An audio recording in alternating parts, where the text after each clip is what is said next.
தற்பொழுது இது குறித்து கருத்துக்களை பதிவு செய்வதற்காக நம்முடன் வழக்கறிஞர் அருள்மொழி இணைந்திருக்கிறார். மேடம் வணக்கம். அதாவது இப்போ சற்று முன் தான் சொல்லியிருந்தாங்க இந்த மாதிரி யூஏ சான்றிதழ் கொடுத்துடலாம் அப்படின்னு சொல்லிட்டு, அதுக்குள்ள மறுபடியும் இப்போ சென்சார் போர்டு மேல்முறையீடு பண்ணியிருக்காங்க. இது எப்படி பாக்குறீங்க மேடம்? சென்சார் போர்டு ஒரு அதிகாரப்பூர்வமான தனிப்பட்ட அமைப்பு. ஆனா இப்போ இந்தியாவில் எந்த அதிகாரப்பூர்வமான தனிப்பட்ட அமைப்பும் தானாக சுயமாக செயல்படுதா அப்படின்னு கேட்டா இல்லைங்கிறது தான் நமக்கு கிடைக்கிற பதில்.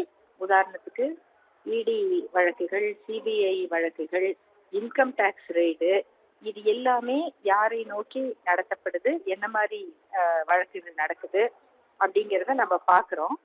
பொதுவாக ஒரு சென்சார் போர்டு இந்த மாதிரி பெரிய படங்களுக்கு இவ்வளவு நாட்கள் எடுக்கக்கூடியது பொதுவாக பழக்கம் இல்லை. அதுவும் பெரிய ஹீரோக்களோட படங்கள்னா அவங்க இவ்வளவு பிரச்சனைகளும் பண்ணதில்லை இது வரைக்கும். எவ்வளவு வன்முறை காட்சிகள் இருந்தாலும், எவ்வளவு ரத்தம் தெரிச்சாலும் அந்த படத்துக்கெல்லாம் உடனடியாக சென்சார் கொடுத்துருவாங்க. இந்த படத்துக்கு அவங்களுக்கு கால அவகாசம் தேவைப்படுதா அப்படின்றது நமக்கு உண்மையா தெரியாது. ஆனால் இது ஒரு சாதாரணமா நடக்கல அப்படின்னு வெளிப்படையா தெரியும். அது சென்சார் போர்டுல இருக்கவங்க மத்திய அரசினுடைய கட்டுப்பாட்டுக்குள்ளதா அல்லது அவங்க அறிவுரைப்படிதான் செயல்படுறாங்க. அதனால இந்த வழக்கு நடக்கும் போதே எல்லாருக்கும் இதுக்கு போய் இப்படி ஒரு கேஸா அப்படிங்கிற கேள்வி எழுந்தது.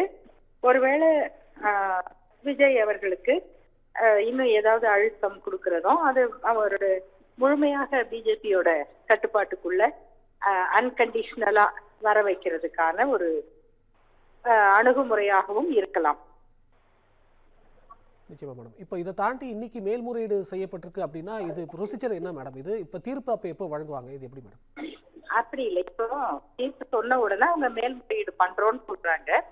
அப்போ மேல்முறையீட்டுக்கு பொதுவாக 30 நாட்கள் அவகாசம் இருக்கு.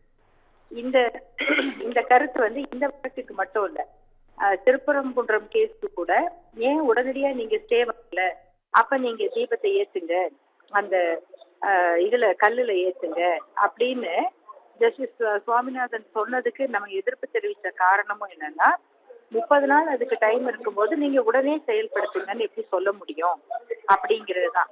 அதே மாதிரி இந்த அப்பீலுக்கும் 30 நாள் டைம் இருக்கு. ஆனா அவங்க உடனடியாக அப்பீல் போயிருக்கிறாங்க. அப்போ திங்கட்கிழமை நீதிமன்ற விசாரணை நடக்கலாம். நடக்கும்போது அது இதுல இருந்து ஒரு வாரம் 2 வாரமாவது இதை இழுக்க பாக்குற மாதிரியான ஒரு முயற்சி மாதிரி தான் எனக்கு இது தெரியும். நிச்சயமா மேடம். இணைப்பில் அதாவது இது என்னன்னா, திரைப்படம் தயாரிக்கிறவங்க, அதுல இவ்வளவு பணம் போடுறவங்களுக்கு பொங்கல் மாதிரியான விழாக்கள் வரும்போது, அதுவும் இந்த விடுமுறை பொங்கல் நேரத்துல கொஞ்சம் நல்ல சவகாசமான மனநிலை இருக்கும், ரிலாக்ஸ்டா இருப்பாங்க. அப்போ கூட்டம் நிறைய வரும். அந்த நேரத்துல படத்தை ரிலீஸ் பண்ணணும்னு அவங்க திட்டமிடும் போது இப்படியாக இழுத்தடிக்கிறது ஒரு கடுமையான மன உளைச்சலுக்கு ஆளாக்கும். அப்ப அதனுடைய நோக்கம் என்னன்னா, என்ன சொன்னாலும் நாங்க செஞ்சிடறோம் அப்படிங்கிற இடத்துக்கு வருவாங்க. அந்த இதை நோக்கி விஜய நகர்த்துறதுக்கான ஒரு அணுகுமுறையா இப்படி இருக்கலாம்னு நான் நினைக்கிறேன். நிச்சயமா மேடம், நீங்க சொல்ற மாதிரி கோணத்துல புரிஞ்சுக்க முடியுது. இணைப்புல உங்களுடைய கருத்துக்களை பதிவு பண்ணதுக்கு ரொம்ப நன்றி மேடம். நன்றி, வணக்கம்.